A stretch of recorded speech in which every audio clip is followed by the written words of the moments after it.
নমস্কার, আশা করি আপনারা সকলে খুব ভালো আছেন। পুজো তো এসেই গেল, তাই পুজোর জন্য হরেক রকমের খাবার আমরা বাড়িতে সবাই মোটামুটি বানাই। আজকে বহু বছর পর কাস্টার্ড বানালাম বাড়িতে, ম্যাঙ্গো কাস্টার্ড। হ্যাঁ, কিছুটা আপনার ওই আর্টিফিশিয়াল ওয়েতেই পাউডার দিয়েই বানানো, অরিজিনাল ম্যাঙ্গো নয়, কিন্তু তাও ছোটোবেলায় যখন স্কুল থেকে ফিরে আসতাম, মা স্কুল থেকে এলে এক বাটি কাস্টার্ড দিত, রুটি দিত, আর বিভিন্ন রকমের সবজি দিয়ে তরকারি বানিয়ে দিত।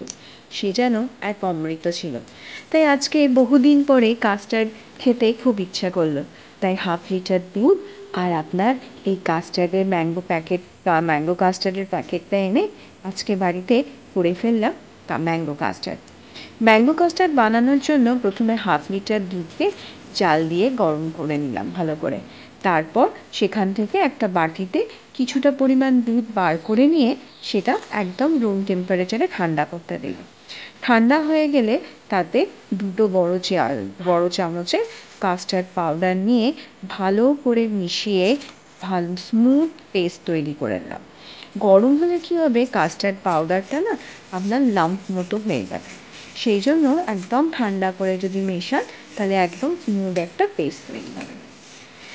এরপরেতে গ্যাসটাকে জ্বালিয়ে দুধটাকে আবার চিনি দিয়ে একটু ভালো করে গরম করে নেব।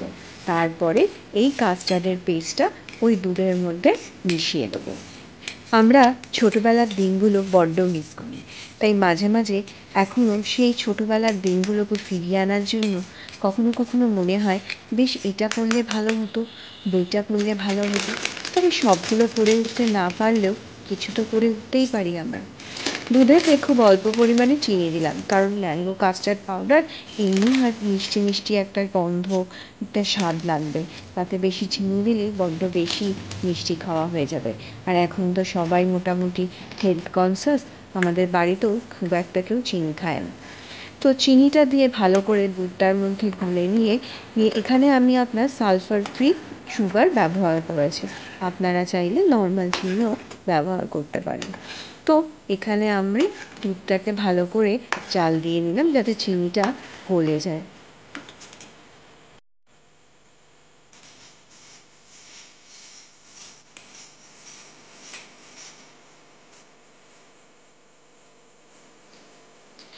এবার আস্তে আস্তে দুধের মধ্যে যে পেস্টটা বানিয়ে রেখেছিলাম সেটা আস্তে আস্তে করে মিশিয়ে আপনার এরমভাবে নাড়তে থাকবো।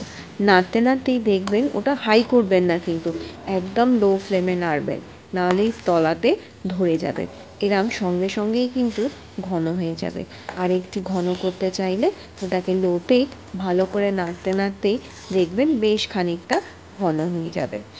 ঘন হয়ে গেলে গ্যাসের সিমটা বন্ধ করে দিয়ে আপনারা গ্যাসের ফ্লেম বন্ধ করে দিয়ে হাতাটাকে বার করে নেবেন।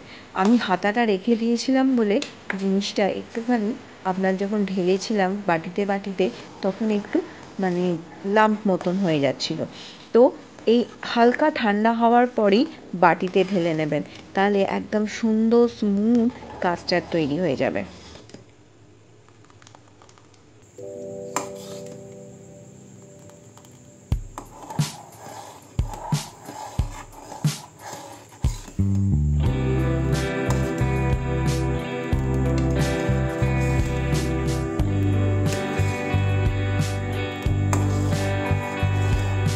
এত সুন্দর গন্ধ বেরিয়েছে যে কি বলবো আপনাদের। কত রকমের রান্না বাড়িতে আমরা করেই খেতে পারি। বাচ্চা থাকলে তো সত্যি কোনো অসুবিধাই হবে না। এখানে ড্রাই ফ্রুটসের মধ্যে বাড়িতে কাজু আর আমন্ড ছিল, তো ওইগুলোকেই ভালো করে কুচিয়ে নিয়েছি। আমন্ডগুলোকে ভিজিয়ে রেখেছিলাম, ভিজিয়ে রেখে তারপরেতে আপনার কুচিয়ে নিয়ে খোসা ছাড়িয়ে কুচিয়ে নিয়ে তার উপরে ছড়িয়ে দিয়েছি। এবার এইটাকে ফ্রিজের মধ্যে রেখে দেবো ঠান্ডা হওয়ার জন্য।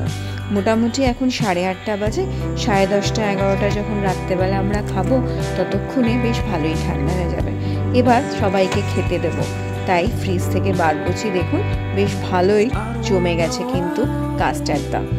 আমার হাজব্যান্ড তো বলছে এই এক বাটি করেই সবার জন্য করেছো বুঝি, আর নেই। বিশ্বাস করুন খেতে কিন্তু দারুণ হয়েছিল, আর এত সুন্দর গন্ধ ছাড়ছিল। করে আমাকে কিন্তু জানাবেন কেমন হলো।